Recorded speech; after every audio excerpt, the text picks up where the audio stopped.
Hello and welcome to the Love Zone. I'm Dr. Leonard Horowitz. And I'm Sherri Kane. The Love Zone deals with music and entertainment, medicine. We saw this wonderful film the other day called The Help, and it was based on times of segregation between blacks and whites. I've drafted the Home Health Sanitation Initiative. The what? A bill that requires every white home to have a separate bathroom for the help. Maybe we should just build you a bathroom outside, Haley. These women raise white children. Minnie? Hey, Abilene. Hey, Minnie. You are fired! You said to write about what disturbs me, particularly if it bothers no one else. I'd like to write something from the point of view of the help. I want to interview you. No maid is ever going to tell you the truth. That's a hell of a risk to take in Jackson, Mississippi.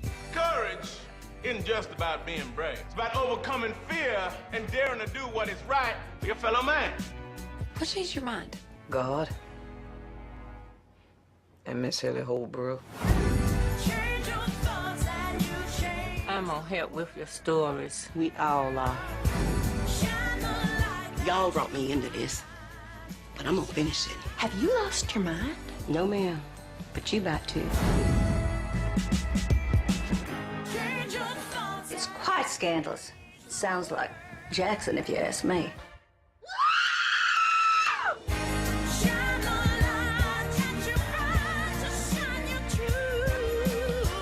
You tell Abilene. Do I have plans for her? You a godless woman.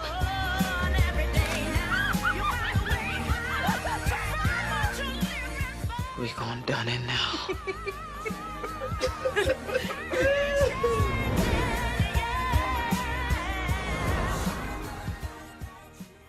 It was really great how these women would inspire, how they were the maids, how they would inspire the young children that they would take care of in telling them how important they were and giving them dignity, even though they were treated like really horribly, these maids. These women raise white children.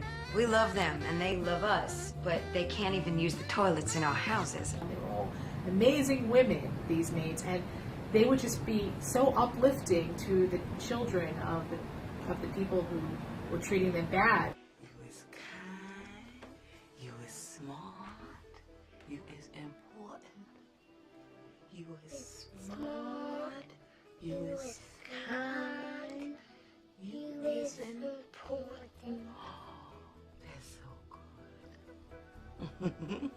I mean, because the people who treated them bad also treated their children bad, and so it was like these people that are bad are generally bad. It's really no discrimination in that. Even when people are young and they're mean, it's like when they grow up, they really don't change that much. You know, we have to forgive them, but if you notice, and from my experiences, I've noticed that mean children grow up to be mean adults, and there's really no, I don't know what to do to wake up those people, and that's why we hope with this program we can do that.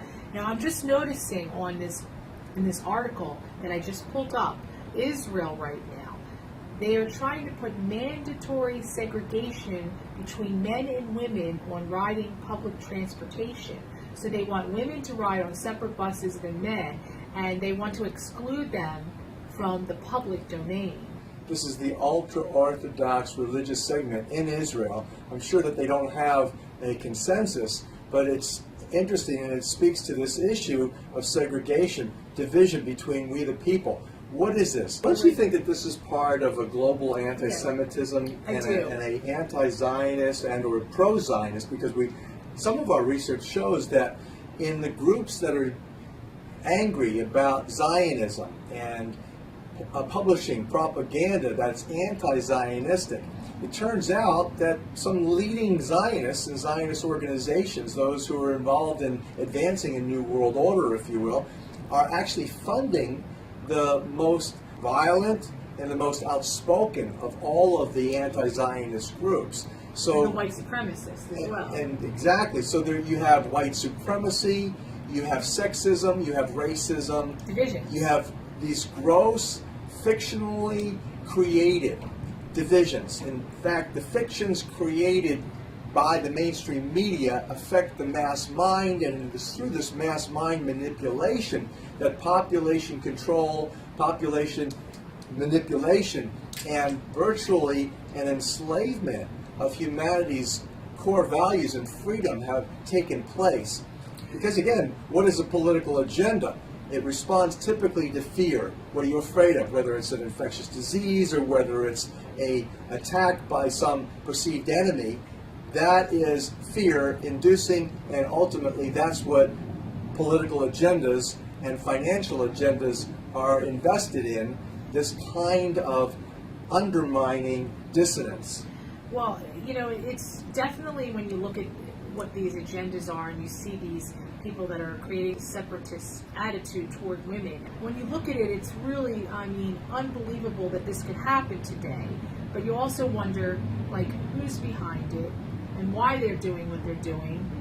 It's definitely a reason for them to create more hatred, for people to have this hatred toward Jewish people, blaming them, oh, this is the way they treat the women over there, when in reality it's one sect of people. When you go to anything that's right-winged, extremist, anything extremist, when you go to extremist viewpoints, it can tend to be not loving. It's damaging to human beings, it's damaging to our society, it is degrading to civilization. In fact, it is not civilized at all when you have hate and fear motivating you and creating dissonance and division between we the people, male or female, black or white, gay versus straight, Jew versus Gentile, Christian versus Muslim.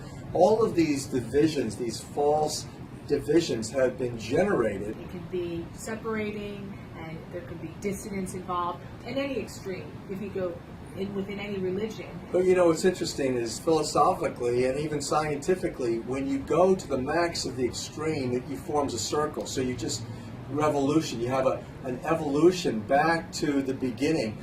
A great example of that is look, for example, at the vaccination issue, whereby now liberalists are promoting the governors of Texas and California's agenda to have mandatory vaccinations given to children without parental consent. That's a liberal agenda, but yet it is a very ultimately conservative mandate that you can't even imagine if you're engaged in understanding what the risks of vaccinations are to begin with, and then what are the political aspects and challenges in public health administration of this healthcare policy. You have to look at the psychosociology. What do people think about vaccinations, first of all? And what is the differences between, let's say, a liberal versus a conservative on the issue of mandatory vaccination? And then it was a great example of how ultimately the farther left you go, you end up being ultimately highly conservative and, in fact, virtually fascist in many ways. Well, what's interesting also, and I agree with you that, yeah, you have to go full circle in order to come around. Well, what kind of love do these people have for their own mothers that they would actually put this law into place? I mean, well, I think, again, it's an insane type of thing. Why would you revert back to the division that was clearly here in the United States against black people, as the film The Help beautifully showed? Is you've got a problem with the way, like you say, people think. If you're a white person and you're pointing your finger at what the problems you perceive in a black person, or if you're a Christian and you're pointing your finger at a Muslim, or if you're a Jew pointing your finger at a Palestinian, ultimately what you're doing is you're violating any sense of righteousness, because that word righteousness means right standing. We now have in science where we need to be standing is in the universal law, out of which man's laws have come. That standing, virtually in the kingdom of heaven, is associated with a musical, mathematical matrix that is consistent universally. It heralds 528 frequency at its core. It radiates from that core love in this greenish yellow color, in the celebration of the sound of the sun that the botanical world is actually growing towards, and then articulating through the creation of oxygen that sustains us. All of that energy is based on simple mathematics, which is based on the simple law. It defines the law of the universe. But the division is happening on all fronts. I mean, it happened during segregation times in regards to these maids that were treated, not as good as other people. And for what reason? We're human beings. Well, We all come from the one. black people in the United States were treated as slaves from the very, very beginning up until very recent times. And in fact, there's still a tremendous amount of prejudice, isn't there? There is, and there's prejudice against Jews as well. It's still happening. And there's Prejudice prejudice against Muslims. Yes. And so, Well, again, there's a basic fundamental division between people. What's that about? What is the remedy for that? Well, the divisions are kept in place to create the war and hostility that happens in the world. And without that, if we all have peace, and that's why we want to talk to you more about 528 Hertz. If we all come to peace, then there's no room for this to happen with the separation. If we realize and we all are in love, then there's no room for racism, there's no room for segregation or separatism. This is where we need to go. And So who's making the money between the sexes and the division?